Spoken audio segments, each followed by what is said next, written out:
to be relevant, you have to be consistent. Even people that don't get damages from Diamond, when the conversation comes up, they talk about damages with Diamond because they've heard it so much, their brain thinks they've had damages. You're going to cancel all of the retailers that have a current order with Diamond through initial order. Lunar doubled and tripled their monthly rates to keep your discount tier. We need to make sure people are still getting comic books. I'd like to see somebody like Todd McFarlane, Robert Kirkman, step up to the plate and say, guys, I know we got a lot of petty squabbles. We got millions of dollars sitting on the table owed to these people and that people and these people, but we need to make sure that 1,200 comic book stores is 1,201 tomorrow. The comic collecting market was shocked this week when word came out from Diamond Distribution that they were going to file for Chapter 11 bankruptcy. Here to talk about that news, we have Jesse James from Jesse James Comics, Dennis Barger from Wonderworld Comics, 2/3 of the hosts of the Industry of Comics show that you can catch every Tuesday night on the Beyond Wednesdays YouTube channel. Gentlemen, how are you guys doing today? I am doing fantastic. It's just another great day in the comic book world. You have one day and then you just move on to the next. We're in a world where you got to be selling comics every day, regardless of what happens. I say it every week on our show, multiple times every week. If you're not able to pivot when an incident like this happens, you need to figure out a different business to be in, because there have been at least 5 or 6 pivot points in the last 2 years in just the comic market. You know, well, we're definitely going to, get into that. Obviously, this is going to be kind of a big disruption for a lot of retailers and businesses within the comic book market. And that's really why I wanted to have you two guys on, because, when I sort of was talking about this news initially, I was hoping that I could get, some veteran retailer insight into kind of what you guys are dealing with and how you guys sort of see this playing out in the future. But before we look forward, Jesse, let me start with you. When you first heard this news earlier this week, or maybe you got the email from Diamond itself, what was your sort of initial reaction? My initial reaction is kind of funny. If you've been in this industry a long time, and when I say a long time, 3 years is a long time in the industry. This Tuesday coming up will be my 43rd year selling comic books. But my initial reaction was kind of a not shock. It was kind of a, why did it take this so long? Because we already saw the tea leaves over the last 15 to 18 months. And those tea leaves are very small stuff, whether it be shipping disruption, more damages, which means you have less staff. And all that curtails up the chain into other issues that they're trying to resolve. So in my case, it was, okay, I saw it. I kind of knew it. And I needed reality to see it. Right. Dennis, did you get a similar feeling? I've got an analogy, and I think it's pretty accurate. We all have caller ID now, and one of the things is if you get that phone call at midnight from your grandma's caller ID, the first thing you think is, oh crap, somebody died. And that's kind of how that morning went 2 days ago. It was like, this person tagged me, this person, I'm like, oh shit, what happened? And then only a couple of them were Neil Gaiman. Most of it was Diamond. Right. Yeah, it's very, very similar experience for me. Anytime I wake up to a flurry of being tags on Instagram, I always assume it's going to be some kind of like CG. What did CGC do now? Sort of thing. But this particular case, I'm sure you guys as the retailers, this was definitely the big topic of conversation. Did something stupid. Yeah. Well, let me ask this. We don't have to get into like too full of a history, but I think it's good context to sort of just give the people who aren't as in tune to it some understanding. But I'm just sort of curious, like how we kind of got here. And as far as I understand it, once upon a time, 20, 30, maybe 40 years ago, there were more distributors out there. It was a little more of a landscape where there was competition. Multiple companies were, working on behalf of the publishers to fulfill to various stores. And then we kind of got to a place where Diamond became the only game in town. And then now that they're the only game in town, how does a company like that sort of drop the ball, so to speak? For the beginning. I mean, Yeah. I mean, just how you guys sort of see it, if you gave the quick TLDR of how we got here. Like you said, there was a period of time in the 80s and early 90s where there was 10, 12 distributors. Everybody was doing really great. There was the black and white boom of the 80s. Then you started to have kind of the heat up of the early 90s. Then Todd and the Image Boys walked away, and they were going to go do their own thing. And then Marvel, feeling like they were jack shit, they were like, hey, we're going to sign an exclusive deal, and every Marvel comic will be bought by Heroes World. Nobody to this day can tell me definitively why they thought that was going to be possible. But it caused the entire industry to go, what the? And everybody literally switched from like, okay, we're going to supply everybody. We need to sign our own exclusives. We need to get somewhere where we're exclusive away from Marvel if they're going to go pull this kind of crap. And Steve Jeppy, being the genius he is, he basically went to all these guys and goes, look, if you're going to sign exclusive with me, we will do this, and this, and this. And the entire industry, except for Marvel, said, okay, let's do that. And then, of course, Marvel ended up bending the knee because Heroes World was not the brilliant idea that they thought it was, came into the Jeppy Diamond fold, and by then, all of the other sub-distributors fell apart because they couldn't survive without Image, DC, any of these other little... Dark Horse was a huge mover back then. All of these wheels were turning, and if you didn't have what you had before, you were left with less. Jump to COVID.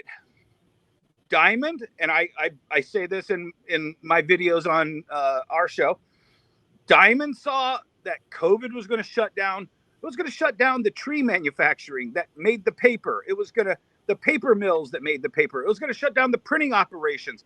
It was going to shut down UPS because, they had to have truckers that were not sick. It was going to shut down every part of the supply chain before it even got to Plattsburgh and Olive Branch. So we're going to keep these places open, waiting for maybe a comic book to slip through. And on top of all that, the publishers couldn't go to their offices for months. Everybody knew all of this. Comics were going to stop whether Diamond was open or not. So they said, we're shutting down. DC used that opportunity to say, oh, breach of contract. We're going to go start our own thing over here, guys. F you very much. And they started with Midtown and Discount Comic Book Service to supply DC Comics. Not immediately. I think it took them about a month and a half, 2 months before they had the first issue come out. Yep. But it was without Diamond. Diamond was still shut down. And then remember, they had our comeback's going to be bigger than our setbacks and all of this Wednesday variant because Midtown and Lunar delivered on Tuesdays and they had New Comic Tuesday. There's all these little catchphrases. Right. But so that's good. There was no way to look at. The first thing I said was Diamond's going to be operating on 30% less income and revenue without DC's money there to collect. A lot of businesses cannot survive on 70% of what they were running on a year before. And I said, as the other shoe was about to drop, because there's no way Marvel's going to be locked into some place that DC has already gone out and planted their flag. Marvel was going to do the same. And sure enough, 6 months later, when Marvel's contract was up, and they gave plenty of notice, unlike DC. Now, all of a sudden, 70% of Diamond's monthly revenue is cut, and they're operating on 30% of the revenue.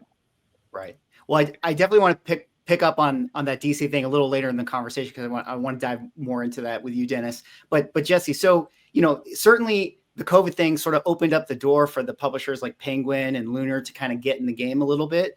But for Diamond to sort of have been the only game in town for a while, there had to have been a point where they were doing a good job, seemingly, right? Because they kind of cornered the market. And then what happened as far as companies like DC wanting to leave? Did they just sort of kind of take for granted the clients that they had? I mean, how do you sort of see it? Well, I think the best analogy is to look at Swag is if you were the only person on YouTube talking about comics, it doesn't give you the ability to make yourself better because there's no one to compete against.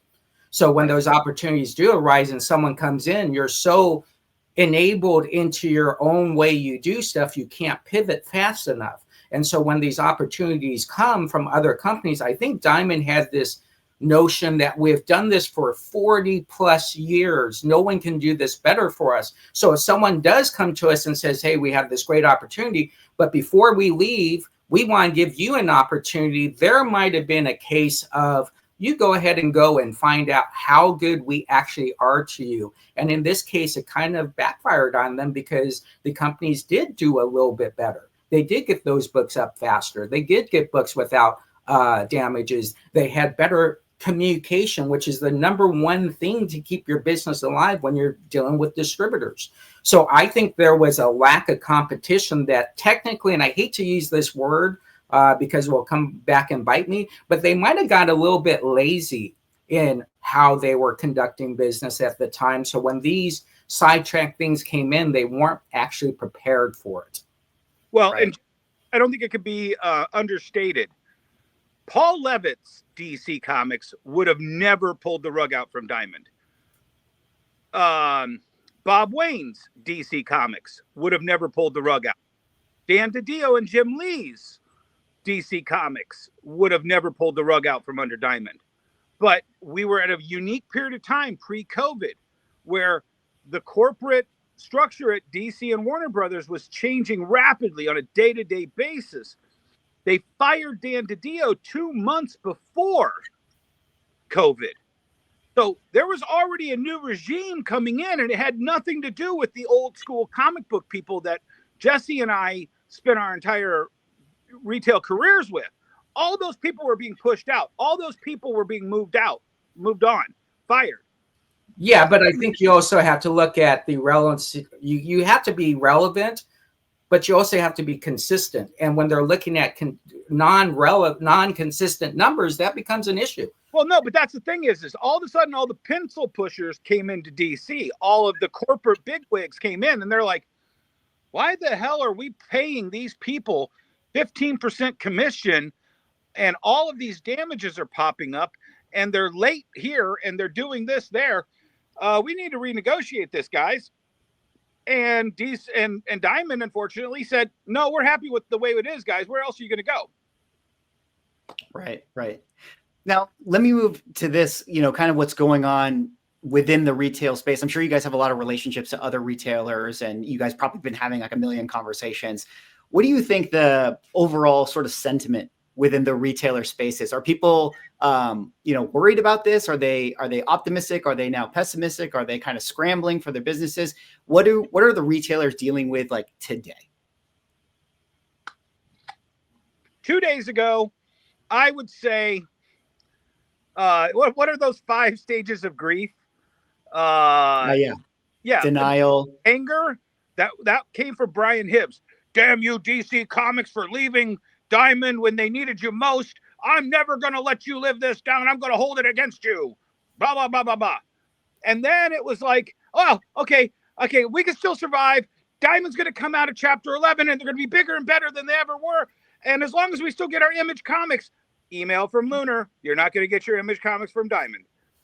Email from Diamond, you're not going to get your Image Comics from Diamond. Oh, God, no, I'm not going to get my Image Comics. This is going to be crazy. They're going through all 5 stages of grief in like 48 to 72 hours. It's not good. But I will say this. Jesse and myself, we have been telling all of our retail brothers and sisters for years, literally years, you had better figure out a way to survive, not on that weekly box you get from Diamond Comics or Diamond, Lunar, and Penguin. You have got to figure out a way to survive without new comics, because one hiccup in that supply chain and you're screwed, just like you were 4 years ago. And these, sadly, so many of them don't listen to us. They think, oh, it's going to be fine. Diamond's going to happen. Lunar's going to happen. I can survive on just DC and Marvel. At some point, a lot of this stuff is going to collapse, and it's not going to be pretty. Yeah, it's very interesting. 2017, I was one of the first stores in this at least century, and could be comic book history, where my orders every week were anywhere from $10,000 to about $15,000 a week for new issues. I had 550 box orders, and one day I woke up and I said, I don't make enough money to spend this amount of money. So what if I went to live streaming and I started selling back issues? So I made that decision. And literally, it was a huge story in the comic book world that this one store who didn't go out of business decided to just drop Diamond, move his 550 box holders to other stores, and go a different direction and pivot in a way that made sense to my business. But if you pivot to today and where comic book stores are today, I can tell you how many stores I talked to just in ordering something that still didn't know that Diamond declared bankruptcy. Why? Because they're just little stores across the nation. They don't have time to read the news. What do they have to do? They have to prep for the week to sell comics. So a good portion of my friends who had pivoted away from kind of new issues still carried them, but a majority was back issues. It really didn't affect them that much. I think the people that were really loyal, and when I say loyal, these stores that stayed just with Diamond probably weren't loyal to Diamond. They were loyal to the Jeppies, which I am extremely loyal to the Jeppies. Regardless of what's happened, we always still talk. But I think those people who now say, holy cow, I don't even have a Lunar account to get my image books. Where do I go? So the reaction is more a confusion out on how to conduct business as normal by not pre-doing moves that would have made your business more successful today. Right. Now, well, let me just follow what Jesse just set up with another thing. Those retailers that are on the new comic treadmill, they have, and I can break it down real quick. You spend 4 to 5 hours a month on your going through your previous catalog and making your order. You spend 2 to 3 hours every week doing your FOC. You spend another 1 to 2 hours a week going through your Diamond order, seeing what the damages are, filling out the damage replacement forms. Now, that's probably gone up if you have 3 different distributors as well. And you start adding all that time up. That's not a lot of extra time to sit around and scroll on Facebook or Instagram to find, or even YouTube to find what the news is and how I'm going to maneuver through this. Even the ones that found out Diamond went bankrupt might not even know their image orders are canceled. Right. And I'm going to ask, like, because what I gather from you is that the business can be so volatile that even if you today started to set up your new Lunar account, it's still going to be a process. You're going to miss a few weeks. It's not like they're going to be able to send you new comic books this coming Wednesday. It takes a little bit of time. Is that right? Yes, correct. Okay. Yeah, we're 60 days out on when we order. When you order today, you're 60 days out. So if you did not pivot before 2 days ago, you're not just a couple weeks out. You could be months out. So Jesse, I don't know if you saw the episode, Swag, but we had one of our retail friends, George Chase, come on 2 months ago, and he was dabbling and considering getting rid of new comics. It's too volatile. It's not making enough. He's got more room to do other things in the store. We had him come on the show. I said, well, get a hold of us, and right after this, within the first day, I messaged him. I'm like, so did you make the decision to drop new comics back in October? He was like, hell yeah, I did, brother. Smartest idea I ever did. So for everyone speaking out, there's others that took the plunge like Jesse and I, who said, yeah, this is a rat race I don't need to be a part of anymore. Right. And let me ask this. Yeah, let me ask this. Some of the interesting conversation, especially somebody who, I kind of have my own like independent comic book that I do. And I've always had, aspirations to get them into stores. And there's a lot of small publishers that have that aspiration to get into comic book stores. Some of the conversation coming out of this has been that, Diamond was always one of the most friendly as far as like being able to get the small publishers, distribution. Lunar and Penguin, I think as they get up and running, they're probably a little more choosy, understandably so, as they've only probably been in this for a year or two. A lot of the conversation I've been sort of seeing is that this is going to heavily affect those small publishers. What do you guys think in terms of those relationships and moving forward? Do you think that this is going to be a big issue for the ones, say, sub below the booms and the images? What Brian Polito on our show last week called the back of the catalog, which it's kind of funny because as Marvel and DC both made their own separate catalogs and Image left and all that, all of a sudden Dynamite's the front of the catalog and the entire catalog is the back of the catalog. So yeah, Diamond was easy to get into, but there were so many leaps and hurdles. I actually was publishing an indie comic that we had national advertisers lined up for this. We had full table tie-in to this comic book franchise, and they turned us down because they didn't think it would sell in Diamond. So that retailer board that they have is still pretty gatekeeperish as far as the new guys getting in. There was definitely a giant hurdle you still had to get into that back of the catalog. And just like Brian Polito said, even if you're in the back of that catalog, it's not a guarantee that anyone is going to see you that's going to help elevate you to a indie comic success. It's just not. Right. So does this kind of, force more relationships, sort of direct retailers directly to publishers? I mean, is this kind of where we're going? Because listen, easier said than done. I can understand that it's probably so much more streamlined and easier to just go straight to Diamond. You just order, you have one account manager. You don't got to worry about having all the personal relationships. But at the same time, if you're an indie publisher, you're a Boom Studios. I mean, 1,500 stores across the country. I mean, you could have a Rolodex of 1,000 people. Why not? So is that kind of where we're going to go? Let me ask you, Swag, if you're Boom, do you want Swag's comic in the page behind yours in Diamond? Well, yeah, of course not. I want to be in the front of the line, so to speak, or I want to have the personal connection so that the stores have. You're the smart one. You went crowdfunding. Everybody who's going crowdfunding has a Rolodex without having to go through Diamond. Right.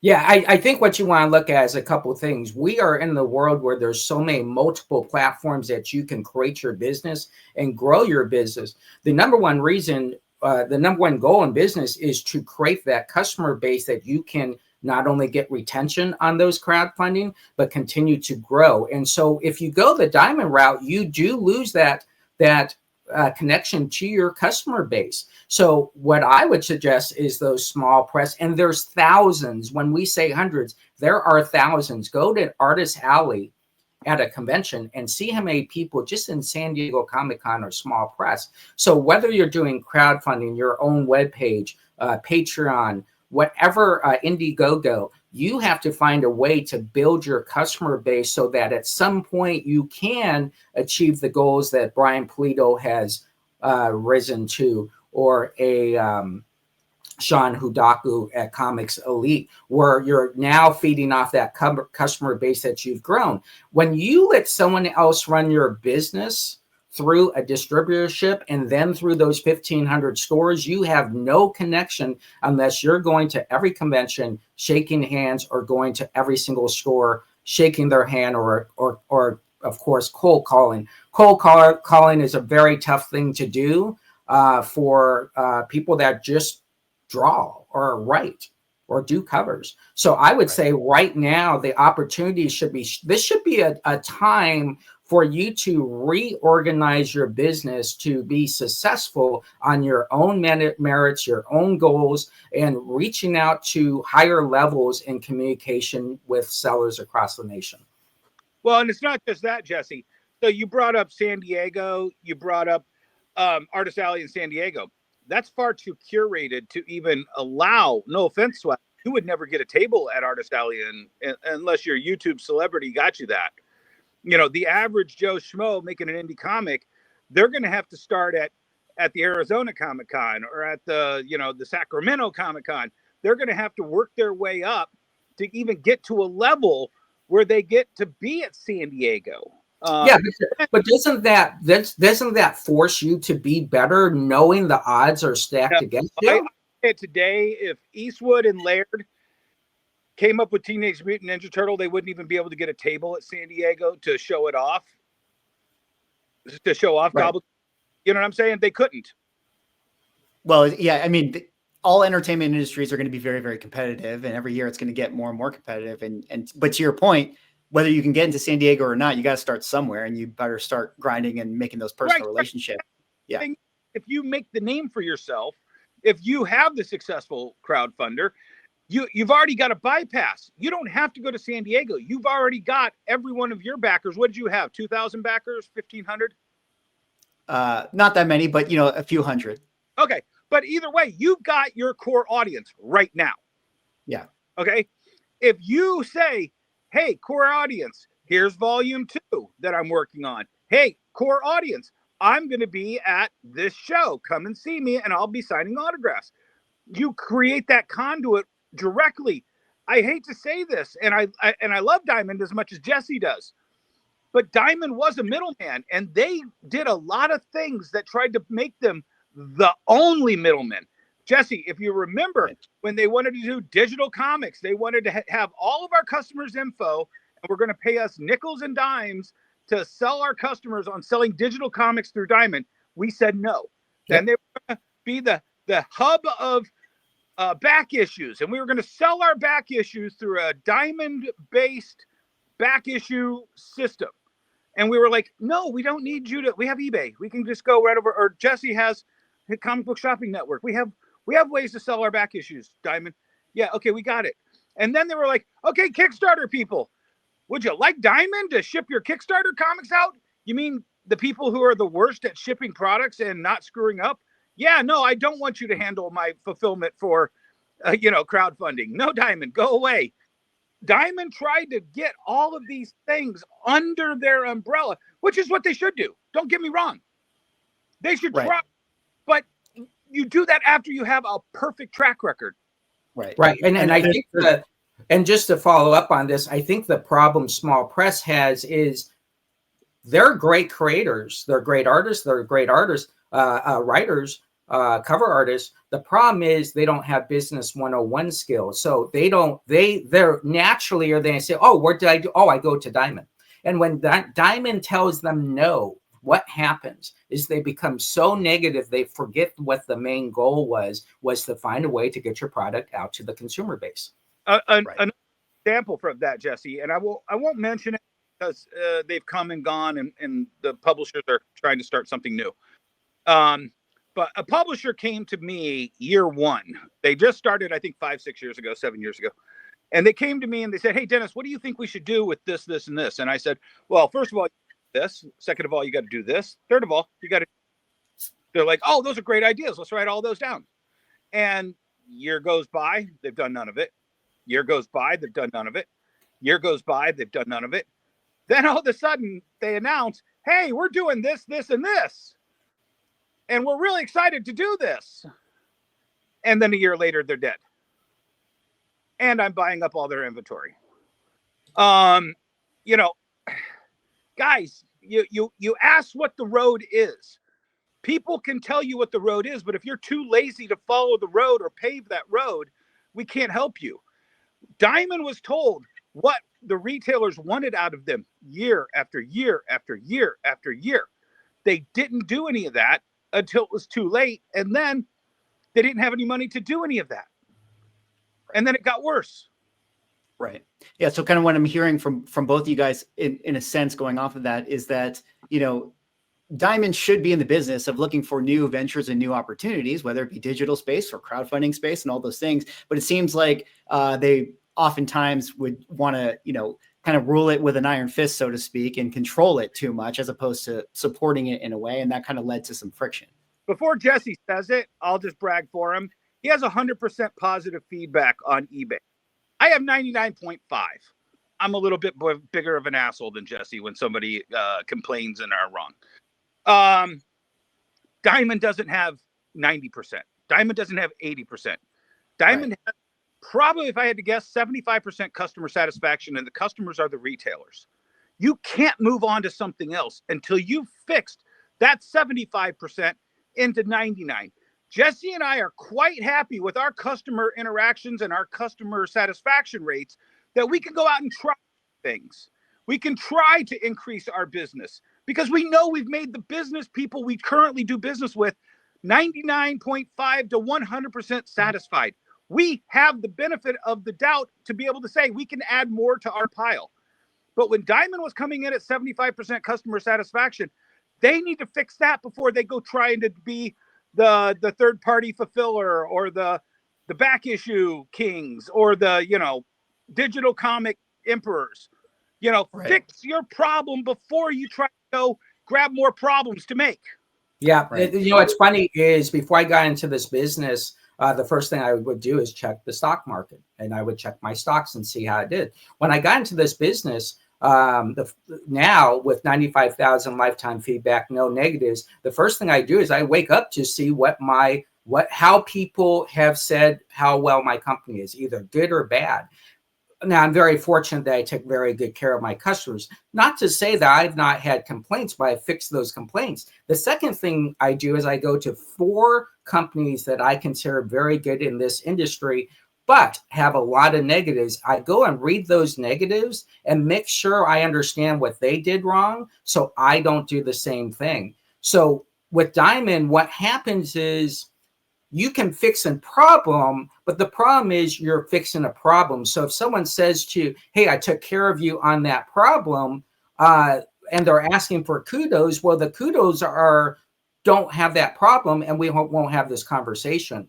And I think when consistency, again, to be relevant, you have to be consistent. And if you're not consistent, what happens is when something like this happens, people say it makes sense. They're not hit in the gut with, what do you mean stuff was damaged? It's just too consistent. Even the people, this is the funny part, even people that don't get damages from Diamond, when the conversation comes up, they talk about damages with Diamond because they've heard it so much, their brain thinks they've had damages. Right. I mean, this is sort of that problem of like, if you're always, it's one thing to just sort of target the symptom or fix the symptom, which is maybe what they would do on one-off situations. But if you're not treating the overall disease, then you're going to have a problem with Even if you never had a bathroom incident after eating Chipotle, you probably watched that South Park episode and claimed that you did. Yeah. Right. Yeah. Let me ask this. Can there be a silver lining in this? And I don't mean to say point the finger at Diamond in this instance, but one of the big complaints for a long time throughout comic books is that, comic books used to be available in spinner racks, and they could be at like 7-Eleven, and they could be in all these other places. And, over the years, it's like we kind of go to these more very specific, comic book store retail shops. And I wonder, is part of the issue with that is that Diamond's accounts, I'm going to assume, I don't know if this is the case, but I'm going to assume that 99.9% of them are specific comic book stores. And those were the people that they were fulfilling to. And maybe you are a 7-Eleven or some other business that could carry comic books, but you don't have a relationship to Diamond, or they're not reaching out to you, or you're not talking to them. So does this sort of open up the door for more channels to be able to get into carrying comic books? I'm curious what you guys think about that. Dennis, you're shaking your head, and I already know how I'm going to counter you, but go ahead. I want to start this with a little history. One of the early adopters of podcasting was a guy by the name of Adam Freeman. And he did this really interesting podcast with this Mark Wade interview, where Mark Wade pissed off the entire retailing community. He said, I feel like the industry is being held hostage by 2,000 retailers in regards to digital comics. You make a giant blanket statement like that. Well, Diamond was the only one servicing the 2,000 retailers. So he was basically calling Diamond and the retail community the terrorists. We do act like that. I acted like that. I did not want digital comics same day and date as regular comics. I didn't. I fought that. But every single one of us would mention spinny racks. Figure out a way to get spinny racks. But they didn't want that. They wanted exclusive comics in GameStop's spinning racks. They tested it in 500, and GameStop stuck them for $2 million, I believe. Don't quote me on the price. You can't half-ass this. You've got to have a full rollout. But they never could do that because they have the monopoly on it. They have the monopoly on us. But we're asking for one thing, and they're going off to do another. I remember when they announced Halloween Comic Fest. It was Chris Powell's first year, and he was like, hey, let's all have a Halloween free comic book day. And we're like, dude, that's one of our busiest days of the year outside of our stores. You know, we want to be trick-or-treating at home for our neighborhoods. We can't compete with candy. Oh, come on, let's do it, guys. Come on, free comics. Give us more money for free comics. And we're like, no, the entire crowd pushed back. We still had it for 5, 6, 7. I think they're still doing it. Are they still doing it, Jesse? Yes, they are. I don't know anybody who does it.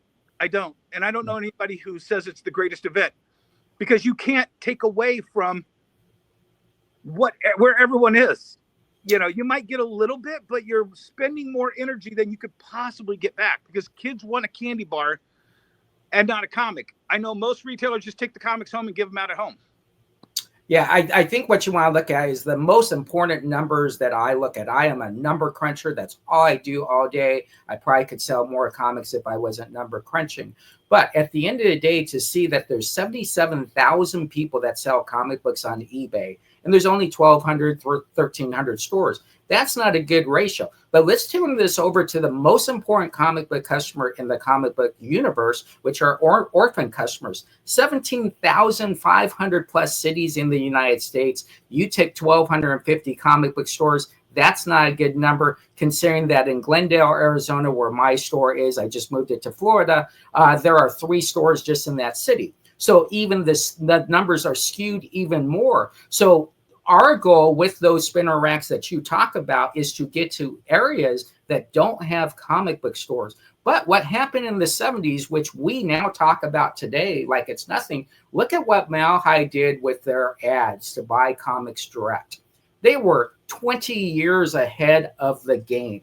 So with these new platforms, whether it be live streaming to orphan customers, that don't have customers, that now you are their comic book store, even though you're 2,000 miles away. So my answer is it's already happening, and it's been happening at the highest levels possible by having more exposure. On top of that, look at what Dollar Tree did. 15,000 stores with DC Comic Rebirth #1s. Do you know that every single store sold out in the first week, to a point where they didn't know they couldn't sell the racks those came to with? So right. DC does that. They get that customer base to be loyal. Who do you think is going to be next to go to a Dollar General with dollar books, $25 books, $25 books is Marvel. So people are already doing this. Can I ask you something? That's the go ahead, Dennis. My concept store. Thank you, DC, for releasing 20 years of issue #1s that are going to feed to come here to get my wall books, which are old vintage comics. Can I ask you something, Jesse, with regards to what you just said? I know probably the answer is both, but whose job and responsibility is that more to like kind of venture out into like the dollar stores? Is that Marvel and DC's job, or is that kind of like Diamond / Penguin? Well, Diamond is just a distributor. So Diamond doesn't have the rules and the mechanisms to go to Marvel and say, oh my gosh, you guys are going to do this. Now, Jesse, hold on. I want to fight you on that one. Well, I haven't. How can you fight me when I haven't finished my sentence? Just because Diamond has the comic shop locator service. They should be figuring out every place to have something to feed people, new customers to that website. And they don't. It's more of an afterthought. Diamond should have figured out that whole Dollar Tree model, and they should have been the one to initiate that through DC to feed everybody to comic shop locator service. But that wasn't what they did. Right. Well, again, a business's job is to find ways to make money on something that they are actually investing in. So if you go on that comic book store local and start putting in the Zia Records of the world, the Ollies of the worlds, which they should be doing. They have to find the mechanism where they might make a penny on every single person that goes into that route. And that's how you expand the business. As a comic book buyer who has to buy X amount of books every week, the last place I'm looking at is comic book stores to buy my comics from. Why? Because I have to pay more. So why am I the guy that goes to all these across the nations, the Dollar Trees, the mini conventions every week, the thrift stores? Why? Because I have to find product. There's nothing out there to help me to do that. So I have to do it myself. As a big company for Diamond, their job is to also work with Marvel, DC, whoever it is. Well, we'll just use Diamond Comics to say, how can we help you to expand your base? If Nick from Dynamite has to go to Diamond and say, hey, I'm looking to expand my base, what do you think? That might be the wrong path. So Diamond should have a part of their company out who is reaching out more to the big box companies, to these small chains of stores that sell books, and say, hey, how would you think about having a section of comic books? I don't know if they've got to that point yet, or in this case, specifically right now, over the next 60 days, they have the opportunity to actually do that. Yeah. Well, hopefully with the competition coming in and new distributors like the Lunars and the Penguins, they start to think of these outside the box things. I think it's generally a good thing for the entire hobby as a whole. But I want to switch gears really quick and kind of go back to something, Dennis, you said earlier, where you were mentioning the DC, fallout from Diamond. And that was kind of, one of the first catalysts and stuff, or at least people blame them as that. I don't want to focus too much on that, but I am interested in sort of the cultural aspect of this Diamond bankruptcy, at least how it's been kind of talked about on social media. And we don't need to go into like the whole political scape. And I'm going to ask the question of, why does Diamond sort of represent this political thing? And I know the answer is, well, everything in our world is political these days. But I wonder if you could sort of maybe just kind of lay the foundation of like, and explain as you see it, why has this Diamond bankruptcy been sort of a victory for some side of the comic world, and the other side of the comic world sort of sees this as a, they're defending it, or they're saying, this is a bad thing. And why has there been sort of that divide? I'll explain from my idea, and it's really inside baseball. If you ask Joe Schmo who the top names in comic books are, it's Stan Lee, Todd McFarlane, Rob Liefeld, and fourth name here.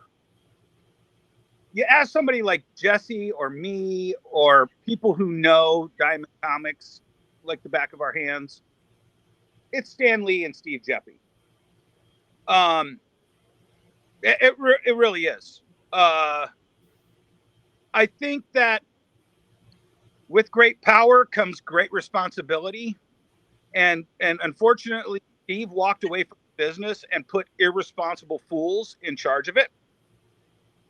They didn't do their jobs like they should have. So now when we look at this blame pointing thing, everybody who loves Diamond wants to point it at DC. Everybody who loves DC wants to point it at Diamond. Everybody who loves this, that, or the other thing is going to point in a direction. With great power comes great responsibility. And at some point, somebody at Diamond, whether it be Steve, whether it be Josh, his son, whether it be anybody in the mid-tier, I don't even know who that CEO was who made the announcement. I have never met him.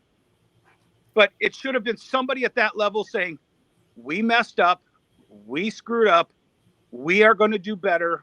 But they, at no point did they acknowledge they screwed up. They caused this to happen to them. Whether it was DC the first domino, you pivot. If Marvel was the second domino, you pivot.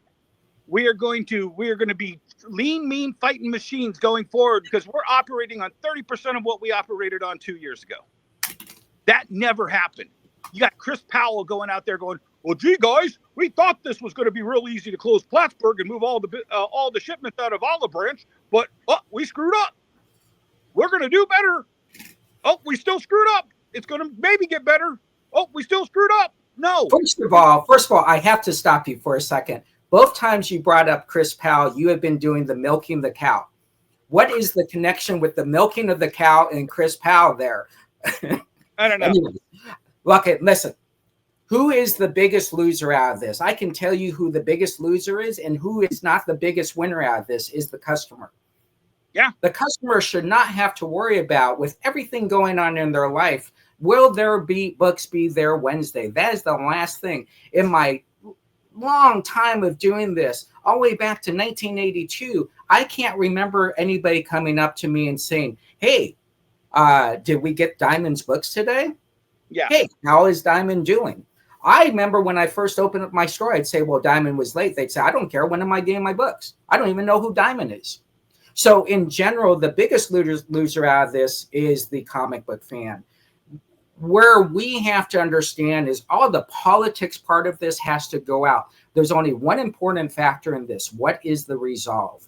How do we support a comic book store so that they can support the number one reason why we have comic book stores is the comic book fan?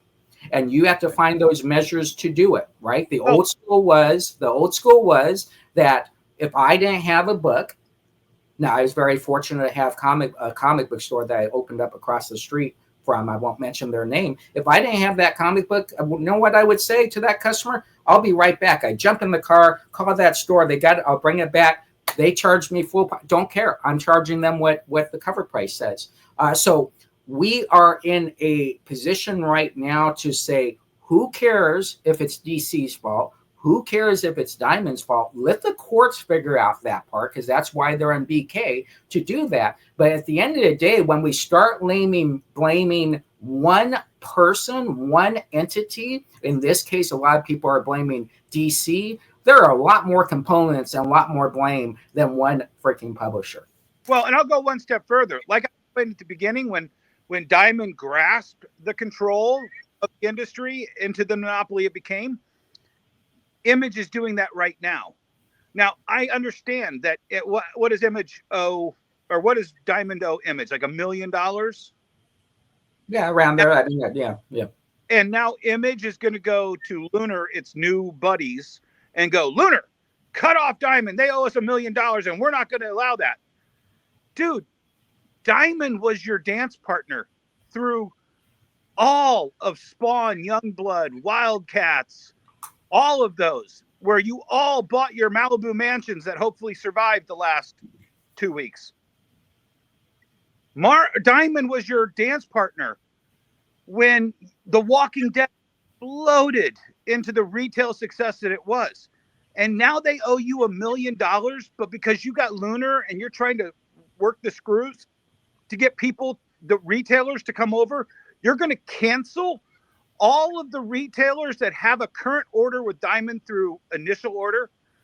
You're going to cancel all those orders so that we're forced to go to. And then on top of that, Lunar doubled and tripled their monthly rates to keep your discount tier. I don't know if you know about that, Swag. Yeah, but elaborate. Negotiated the new rates so that when they forced you to come over, you have to order more from Lunar to keep the same rate. Discount rate, yeah. But again, I think that whole conversation is Image has to, one of Image's responsibilities is to get their product to the stores. And so it's the dance is, who can do the work for me today?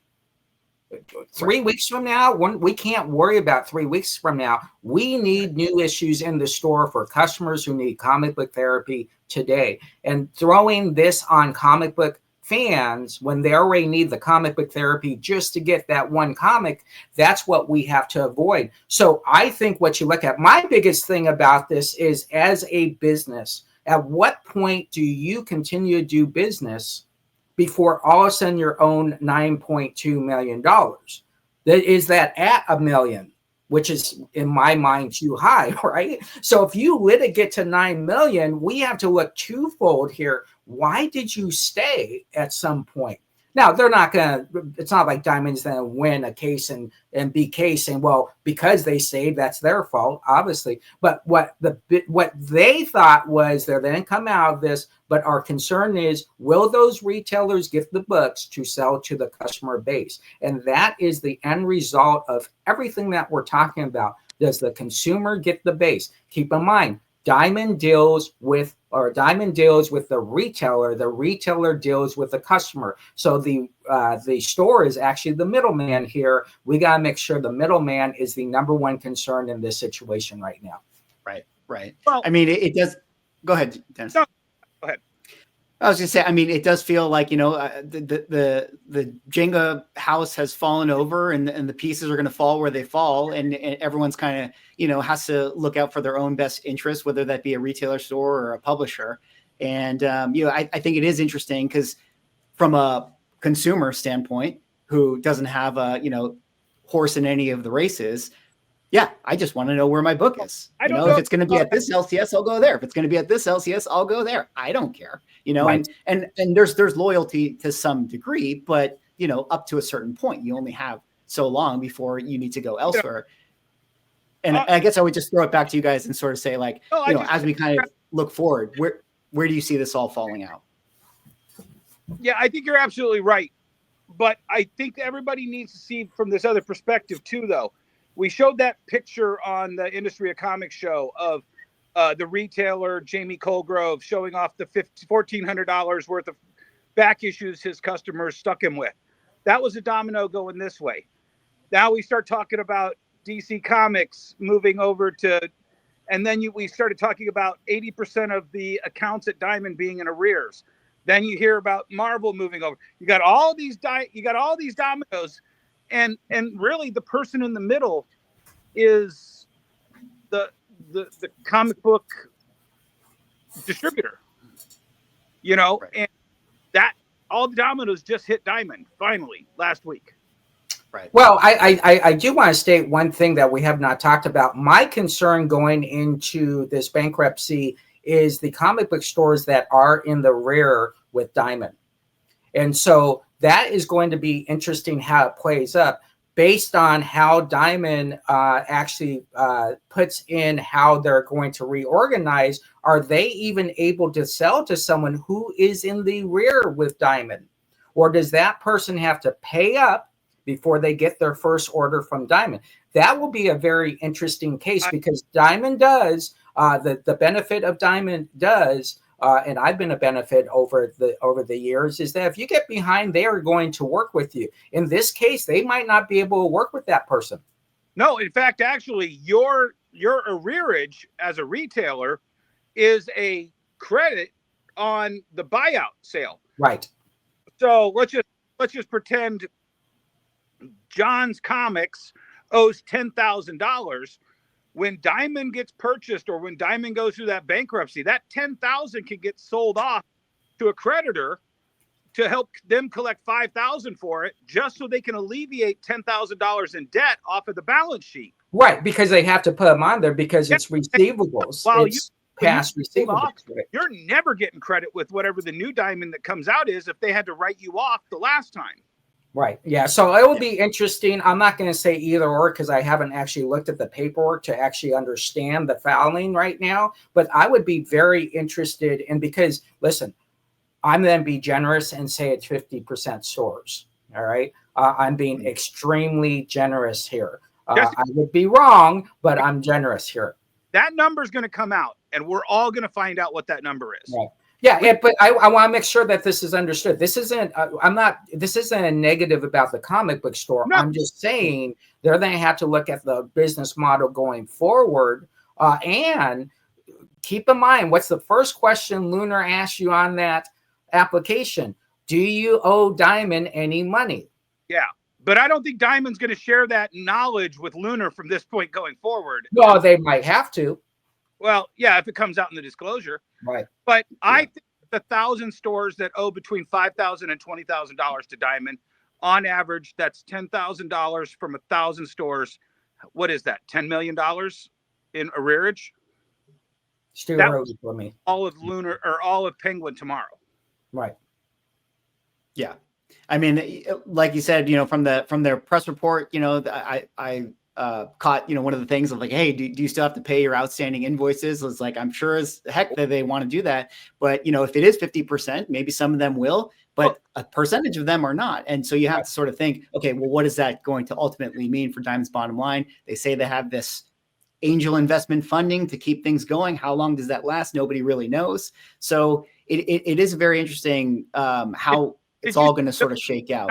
Comics who has terms with Diamond, but they send him a message saying, hey, we're going to be charging your credit card ahead of time from now on.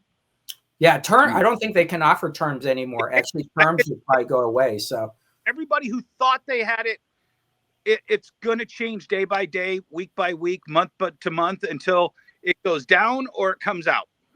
Yeah. And like you said, Jesse, it's not even a referendum on the comic book stores. Even as someone who's not a retailer, I can see it's a very, chicken and feathers business here. It's very volatile, and you could do great one week and have no sales the next week.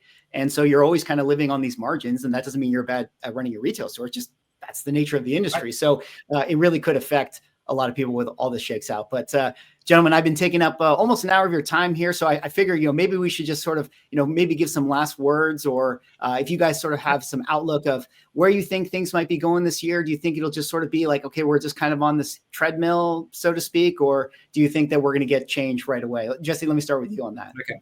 I think it's very important for me to say this, and I say this pretty much whenever I do this speech. I am a big Jeppy supporter. That doesn't mean I support Diamond. I'm a big Jeppy supporter. I am a supporter of their family. I just had lunch at Disney World with Josh, and we have a great relationship. But when it gets down to business, we have to look at our business as a whole and what gets us to the dance every week, every day, by who's in front of us. And right now, we have to say to Lunar and Penguin, what can you do for me even better now? The issue that many people are having today is the Dynamite issue. And so what we have to do is we have to say, what is Dynamite going to do? Are they then go to Lunar? Are they going to go to Penguin? Or are they then stay that loyal guy, even through BK? They're then stay. They're old 217,000. So they're kind of in this dance, and we'll see what happens there. So that's the only thing I'm looking at as far as going for distribution is where am I going to get my Diamond books and maybe distillery books? Other than that, 2025 in my specific case is going to probably be one of our greatest years. We are a pivoting company that researches every platform possible to sell one more book and take care of one more customer. So this was something that happened 2 days ago. I've already moved on. We're already looking at how do we do our sales today, who are we selling, and what are we selling. As everything falls into place, we'll make our adjustments accordingly. Diamond isn't going anywhere.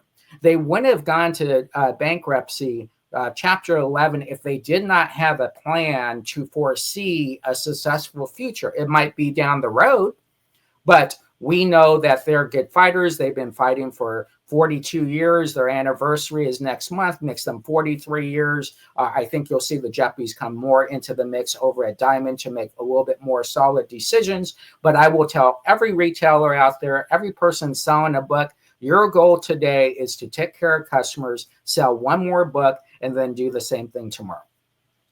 Yeah. What about you, Dennis? Any final words? And maybe also, too, if you got a little extra for the end user, the consumer, the collector, any final words for them? So let me start with I'm Mr. History here today because of the long white beard to sound more knowledgeable. In the mid-90s, Diamond commissioned a study that said as the comic shops went from 15,000 to 10,000 down to 2,500, they commissioned a survey to basically ask how many people, when a comic shop closed, went to another comic shop. And that number, sadly, was only 15%. 85% of a comic store's customers disappeared, became Jesse zombie customers. Is that what you call them, Jesse? What'd you say? Zombie customers or what? Orphan customers. Orphan customers, yeah. So they would just cease to exist. They broke their habit and they went wandering off. I know for a fact that we're around 1,200 comic stores. If 80% of those are in arrears, and all of a sudden, because of this bankruptcy, 80% get locked out of Diamond Comics, and then maybe they get locked out of Lunar because they're in arrears over at Diamond, and all they have is Penguin. I know for a fact that those 1,200 comic shops have between 3 to 5 customers on average, or employees on average. Those are the people that buy the 5,000 indie comics every month that supply our industry with the indie customer base to suggestive sell the other comics to their customers.